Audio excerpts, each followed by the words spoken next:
Le morning, les GG, tout sur les dessus de l'actu. Les grandes gueules. Parler beaucoup, manger l'argent, voyager beaucoup seulement. Mais travailler beaucoup, créer des choses, emploi des jeunes, non, non, non.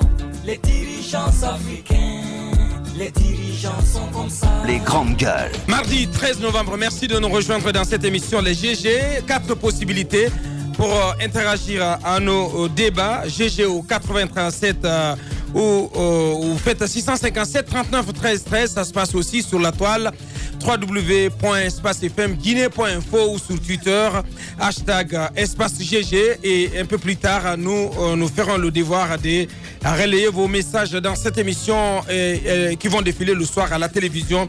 Vous êtes à l'international. Vous nous écoutez donc sur www.espacefmguinée.info. En région, c'est 99.7 à Bokeh, dans la région forestière, mais aussi dans tout le Fouta.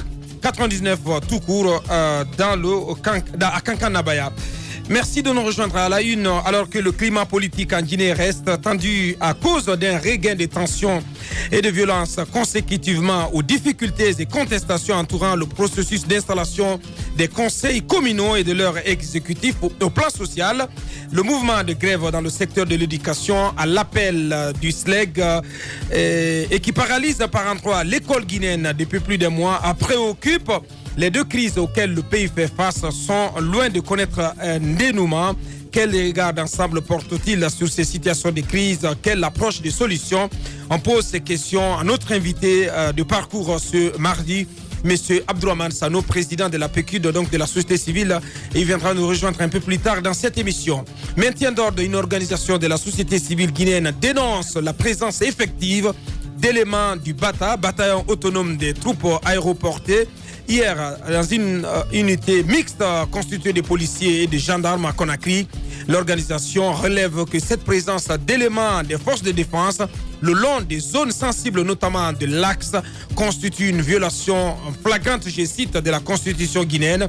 De quelles preuves dispose-t-elle cette organisation pour tenir de telles allégations? On va poser la question à notre invité par téléphone, M. Sekou Koundouno. Il est le coordonnateur de la cellule du Balai Citoyen. Il sera au téléphone dans cette émission. Et puis les femmes de l'opposition républicaine n'en démordent de guerre. Contre vents et marées, elles sont décidées à nouveau à battre le macadam ce mardi. Itinéraire prévu de leur marche rond-point de Bambeto, esplanade du stade du 28 septembre, même sans autorisation formelle, et semblent avoir brûlé leur vaisseau, résolues qu'elles sont à dire stop aux tueries enregistrées à l'occasion des manifestations de l'opposition républicaine. Jusqu'où compte-t-elle aller? On posera la question à Adjama Mounaba, elle est présidente des femmes de l'UFG. Vous l'entendrez dans cette émission. D'autres sujets viendront compléter ce menu pour votre information. Merci de nous rejoindre. Tamba Zakari Milmono, bonjour. Bonjour, Abakar, bonjour à tous. Mafoudi Abangoura, bonjour. Bonjour Abakar, bonjour à tous. Jacques Lewaleno, bonjour. Bonjour Abakar, bonjour à tous. Bonjour Antoine. Bonjour Abakar. Bien. Pour commencer, cette affaire Mouktar Ba, la décision de la HAC pourrait tomber aujourd'hui. La décision de la HAC pourrait tomber aujourd'hui. On se souviendra depuis le meurtre des deux jeunes. Il y a notre confrère d'RFI qui a fait un reportage dans lequel il a rapporté, selon ses propos bien sûr, il a rapporté le témoignage des familles des victimes qui ont signalé que ce sont des bérets rouges, 2 bérets rouges qui sont passés sur une moto qui aurait tiré sur ces deux jeunes. Eh bien, notre confrère a relayé ces témoignages et aujourd'hui, il a des soucis parce que du côté du ministère de la Défense, on se demande pourquoi n'être pas venu vers le département pour avoir plus d'explications, en tout cas avoir la version des faits du côté du ministère de la Défense. Et c'est vrai que côté éthique, c'est la norme. Mais notre confrère se défend parce qu'il a réalisé le reportage tard, c'était autour de 22h et 23h, et il tient mort du cul. Il n'a rien à se reprocher parce qu'effectivement, ça ne vient pas de lui.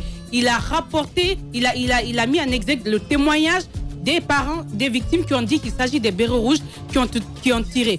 Aujourd'hui, la HAC est saisie. La HAC est saisie et on voudrait savoir davantage, est-ce que c'est un manque de professionnalisme qui a prévalu à la rédaction de cet article. En tout cas, notre confrère a été entendu. Ouais. Le ministère de la Défense est clair là-dessus. Il y a la communication du chargé de communication, Cellou Camara, qui dit clairement qu'ils n'ont jamais été contactés, que c'est d'ailleurs lui en personne qui, après avoir écouté le reportage, a appelé le confrère pour savoir mais pourquoi n'être pas venu vers le ministère de la Défense pour avoir des éléments, pour avoir aussi leur version. Ouais. Donc aujourd'hui, on attend bien évidemment la réaction de la HAC. Qu'est-ce qui sera décidé? Est-ce qu'on va assister à un retrait de son accréditation?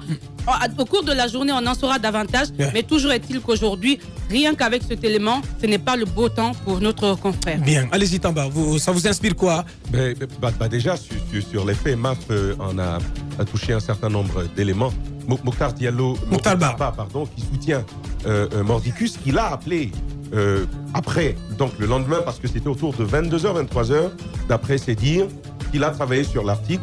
Le lendemain, il aurait eu au téléphone pas une seule personne, mais deux du département, y compris Aladi Cellou en question, avec un autre cadre de ce département dont j'ignore le nom, dont je n'ai pas retenu le nom. Donc il soutient qu'il a véritablement procédé tel que le prévoit notre déontologie.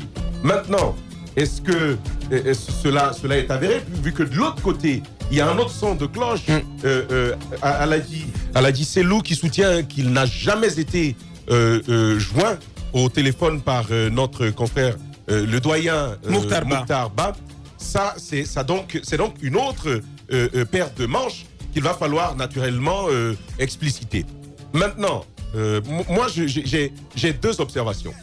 Premièrement, par rapport aux situations que nous sommes en train de vivre, moi je suis partisan de la vérité entière. C'est-à-dire que quand c'est grave, il faut dire les choses telles qu'elles se passent. Il n'y a pas besoin d'aller couvrir ceci du politiquement correct. Il n'y a pas de politiquement incorrect dans une situation où on a plus de 100 victimes qui sont tombées sans justice. À mon avis, il faut dire la vérité, toute la vérité. Permets Antoine, je vais y venir. Je n'ai pas terminé. C'est quand on a été témoin, on dit qu'on les a vécus. Quand on n'a pas été témoin, on fait dire aux gens qui ont assisté. Mais le travail du journaliste également procède de fait. Il a rencontré, d'après ses dires, des familles des victimes qui ont dit avoir vu. Et il les a rencontrés ou il les a joints? Mais, en tout cas, c'est ce qui ressort. Ce qui ressort de son propos, c'est qu'il a quand même eu contact avec eux. Et c'est leur propos qu'il a rapporté. Maintenant, on est tous d'accord qu'il fallait justement équilibrer cela, procéder à ce croisement dont on avait besoin pour équilibrer l'information.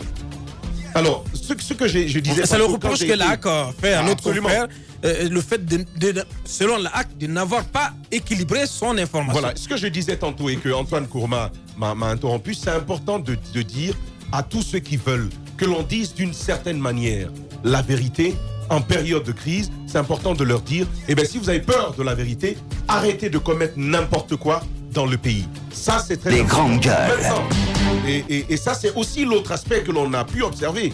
Ce n'est pas que Mokhtar Ba qui est reproché. Lui, d'ailleurs, on attend de voir la décision de la HAC et justement ce qui va motiver cette décision, parce qu'il ne faudrait pas simplement prendre une décision pour sanctionner un journaliste parce qu'il a fait un élément qui n'arrange pas le pouvoir, qui n'arrange pas l'État. Il n'a fait que rapporter des témoignages. Ah, absolument. Ouais. Il faudrait éviter de prendre une telle décision sans la motiver. Moi, je vois mal comment pour cela il va être condamné quand même. Non, mais je vais vous dire, moi je vois venir ce qui va arriver.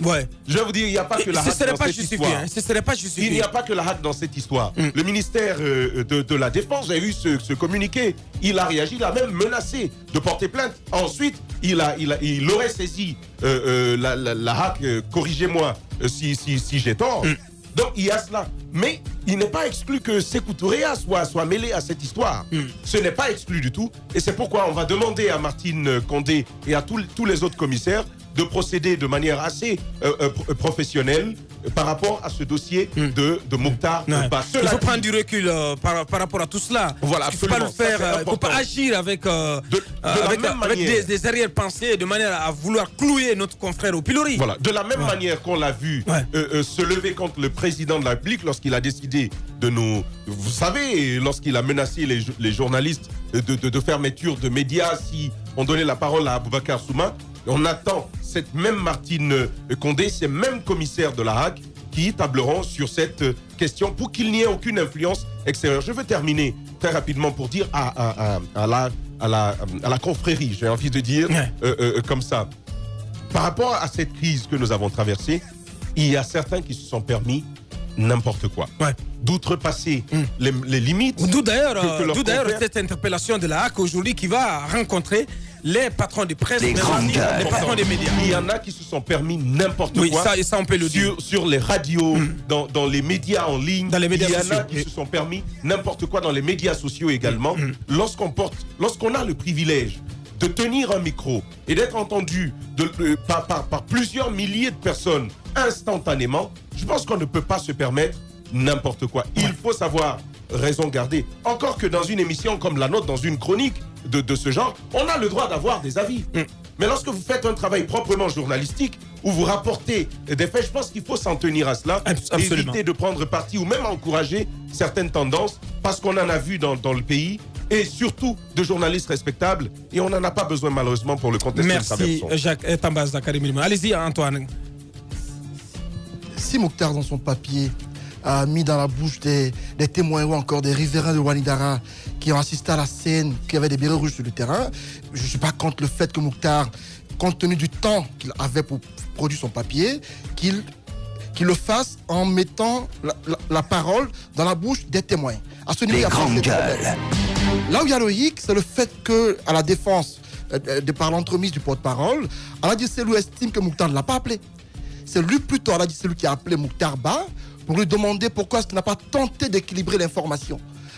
C'est par la suite que Mokhtar l'a appelé pour lui dire que même Selou Dalein Diallo confirmait la thèse qu'il y avait la présence de bérets rouges sur le terrain. Donc, à ce niveau, on va estimer que Mokhtar, en quelque sorte, a traité l'information de façon partiale, en se mettant d'un seul côté, sans pour autant aller dans le camp adverse. On peut peut-être lui reprocher le fait de n'avoir pas été dans le camp des militaires ou encore de l'armée. Mais s'il a fait son papier en mettant les propos dans la bouche des témoins, à mon niveau, il n'y a aucun problème. Oui, mais à 22h, 23h, quand ces même, derniers temps, ce n'est pas évident de joindre des responsables du ministère de la Défense. Mais même s'il soutient l'avoir fait, c'est ce qui, moi, m'intrigue.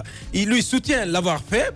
Et pendant ce temps, du côté du ministère de la Défense, on ne reconnaît pas, justement. On ne le reconnaît pas. C'est qui ne milite pas en faveur de Mokhtar Ba. Ce qui est à faire, c'est de ressortir, c'est de tracer l'historique des appels, justement. Au moins. Ouais. Ce qui ne milite pas en sa faveur, c'est qu'en l'espace de quelques semaines, Mokhtar a été décrié dans ses papiers. Rappelez-vous de ce tir contre le véhicule de Selou Dalein Diallo. Il a fait un papier dans lequel il a introduit en disant, selon un expert balistique, c'est une balle réelle qui a été tirée contre le véhicule de Selou Dalein Diallo. À ce niveau, le ministère de la Communication était sorti pour dire, de montrer qui était cet expert en balistique afin de le prouver. Il ne l'a pas fait du tout.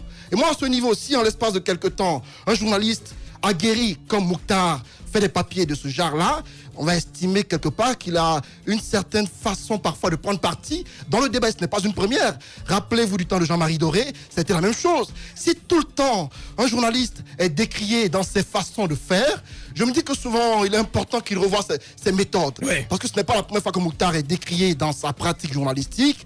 Et pour moi, nous qui sommes de la nouvelle génération, c'est important qu'il nous inspire dans ses façons de faire. Bien. Si Mokhtar, dans ses papiers, je le dis encore une fois, ne fait pas preuve de professionnalisme, il est important qu'on le dénonce. D'impartialité, c'est important qu'on le dénonce parce que en ces temps qui courent, on n'en a pas besoin du tout. C'est important que le peuple soit édifié, soit clarifié, mais de façon neutre et impartiale. Merci Antoine. Les grandes gueules. Alors, moi, je pense que cette question soulève deux problèmes majeurs.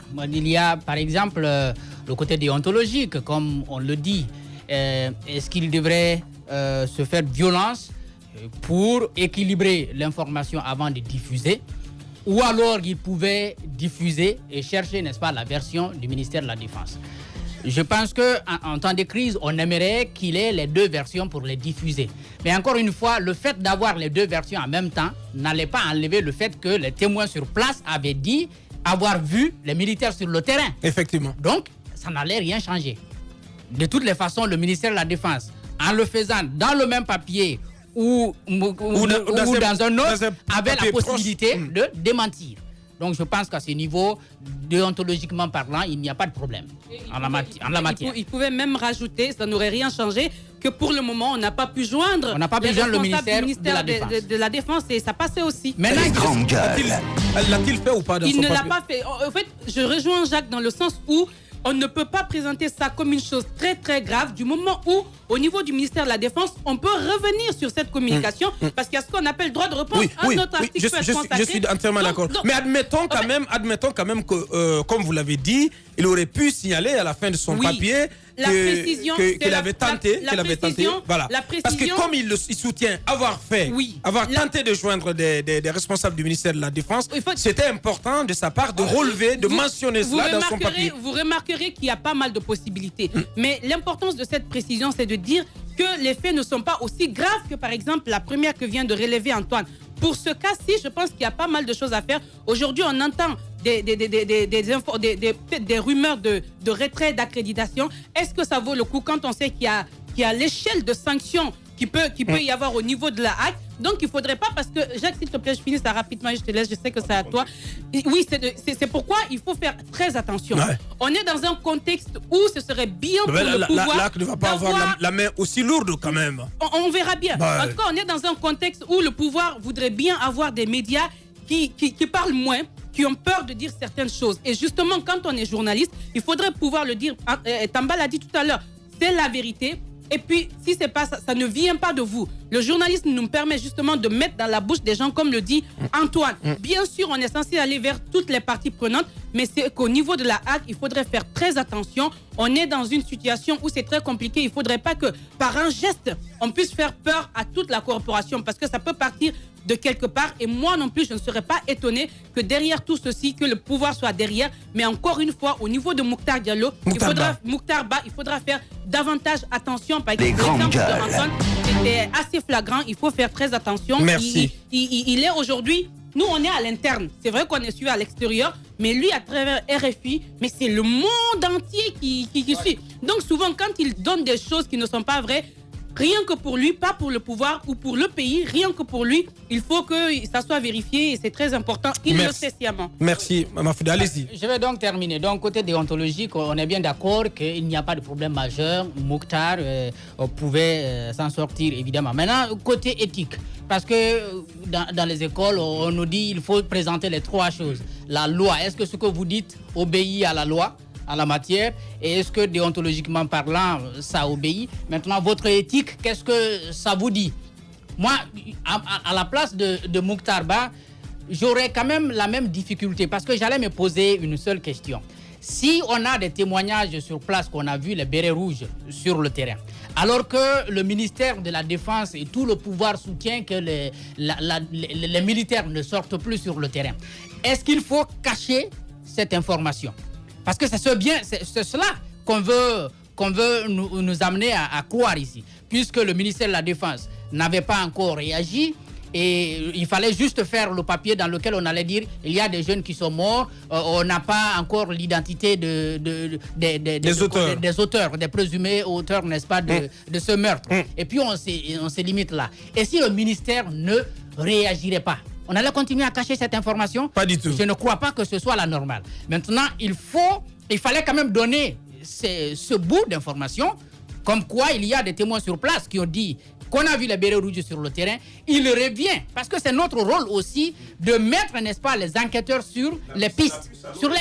Donc, c'est une piste plausible si, en tout cas, le gouvernement ou les enquêteurs avaient la volonté de chercher, n'est-ce pas, les auteurs de ces meurtres, de ce double meurtre la dernière fois, qu'ils aillent, n'est-ce pas, commencer les enquêtes au niveau du ministère de la Défense pour comprendre un certain nombre de choses. Bien évidemment, on peut estimer qu'ils devraient attendre. Mais moi, je me dis forcément que dans cette situation dans laquelle le chargé de communication vous dit « je ne suis pas militaire, je n'ai pas encore toutes les informations », il est assez très difficile très souvent d'avoir, n'est-ce pas, l'équilibre de l'information qu'on recherche. Et encore une fois, nous sommes obligés en tant que journalistes d'aller chercher cet équilibre de l'information. Moi, je pense que je suis d'accord. Maintenant, pour le reste, la HAC, je crois qu'il y a des journalistes là-bas, il y a des personnes qui connaissent bien le droit à l'information, qui connaissent aussi la déontologie de ce métier qui est le nôtre. Et je crois que les commissaires prendront la décision qui est la bonne. Parce que si elle n'est pas bonne, ça va sonner comme, si vous voulez bien, soit une intimidation ou une démission de ceux qui sont là-bas. Intimidation à notre endroit, mais une démission de leur part. Bien. Parce qu'ils ne sont pas là-bas pour écouter seulement ce qu'on leur dit. Merci, Jacques. Antoine, pour clore. On attend de voir ce que va décider la RAC, parce qu'hier, Martine Condé, encore une fois, a préféré opter pour le silence, malgré l'insistance des journalistes. Elle n'a pas voulu se prononcer sur la question. Il y a des éléments autour desquels on doit s'interroger par rapport à ce mutisme pour lequel Martine a opté désormais. Tu n'es pas obligé de se prononcer. Attendez, certes, elle n'est pas obligée, mais on constate de plus en plus qu'elle se méfie beaucoup de la presse guinéenne. Moi, je me demande c'est quoi réellement la mission de Martine. On a comme l'impression que nous sommes devenus ses ennemis. Mais non, Antoine, mais c'est l'impression que moi j'ai. Mais non. On ne peut pas comprendre. Non, mais de tout le temps. Tu exagères quand même. Mais attendez, c'est le constat que je fais malheureusement. Oui. C'est pas de l'abus. C'est un constat que je fais et je le maintiens. Martine, depuis quelque temps, on a comme l'impression que la presse guinéenne, elle a une sérieuse dent contre nous. Et je ne sais pour quelle raison. L'autre élément sur lequel je veux me prononcer, c'est le cas Aladji Cellou. Aladji Cellou, j'ai beaucoup de respect pour lui. On sait pourquoi on l'a envoyé à l'armée pour la communication. Mais j'estime que Aladji Cellou... c'est quoi la raison? Pourquoi on l'a envoyé là-bas? C'est pour faire ses diversions là, comme il sait bien le faire. Les grandes gueules. C'est pour ses diversions, justement. Il fait beaucoup dans la diversion et parfois, il aime masquer la réalité. Je n'en suis pas sûr. Moi, je considère qu'il fait très bien son travail. Par contre, franchement, honnêtement. J'estime qu'Antoine, il excelle dans l'art de trouver des problèmes partout. Ouais, franchement. Hein. Alors, nous avons... Il y a quand même Martine Condé, présidente de la RAC. Son travail, c'est réguler notre métier en République de Guinée. Je pense que si elle le fait, il faut s'en tenir à cela. Elle n'est pas là pour nous parler tout le temps. Même si, bien entendu, chaque journaliste aurait aimé, bien sûr, l'entendre, la voir en interview. Pour ainsi remplir son bulletin d'information. Ça, c'est tout à fait normal. Revenons à Aladji Cellou. Je ne vais pas abonder dans le même sens que Antoine Kourma. Mais ici, c'était Mokhtar Ba qui avait raison. Parce qu'en réalité, si Aladji Cellou reconnaît qu'il a bel et bien été joint au téléphone par Mokhtar Ba, eh bien, il encourt des sanctions. Non, il ne le connaît pas. Justement parce que s'il venait à... Non, il dit plutôt le contraire. Non, mais est-ce que vous avez compris ce que je dis? Il dit plutôt le contraire. Ce que je dis, c'est que Mokhtar Ba dit qu'il l'a joint au téléphone le lendemain. Ce que Aladji Cellou ne reconnaît pas. Moi, je dis... Aladji Cellou soutient que Mokhtar Ba ne les a pas appelés avant la diffusion du papier. Maintenant, Aboubacar Diallo, la question que je me pose, parce que là, on a deux paroles opposées, l'une contre l'autre, celle de Mokhtar Ba et celle de Aladji Cellou. À laquelle est-ce qu'on va croire? Et c'est pourquoi je me pose la question. Et si Aladji Cellou était celui qui avait tort, lui? Bien. Parce qu'en réalité, s'il venait à reconnaître que Mokhtar Ba l'avait appelé, eh ben c'est lui qui répondrait de les grandes gueules. Et c'est ça l'autre point à observer. Merci Tamba. Véritable success story de la radio Espace Guinée, les grandes gueules, détentrices des meilleurs scores radio en Guinée, de la meilleure émission talk show, a donné le créneau horaire du départ au bureau et du retour à la maison, récoltant depuis des années consécutives le titre d'émission la plus écoutée en Guinée, toutes catégories confondues. Un grand total de plus de 5 millions d'auditeurs ont été fidèles au talk show Les GG, diffusé jour après jour sur toutes les stations du réseau Adafo Média de 9h à 10h30, un exploit qui restera longtemps dans les annales de la bande FM en Guinée.